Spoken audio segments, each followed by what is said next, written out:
Ne tɔgɔ Madina Mɛnta. N ye déplacé Sarema n'o bɛ Sokura commune fɛ. An bɔra Undu. Undu fana bɛ commune de Timiniri fɛ. Timiniri fana bɛ Bayangara région de kɔnɔna na. An bɛ yan depuis mars 2019 fo ka n'a bila sisan. Kɛlɛ de y'an bɔ an ka dugu la ka n'anw lase yan nɔ.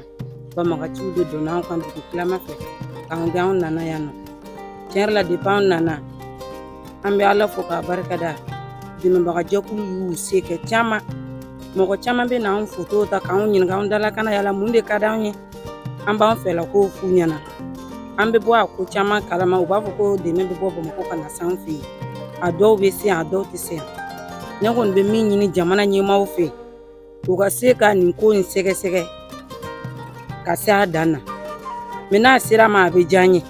Mais ka na anw photo ta k'an dalakanw ɲininkali kɛ k'u bɛ na ni dɛmɛ ye k'a sɔrɔ a tɛ s'an ma. Vraiment o fana man nɔgɔn.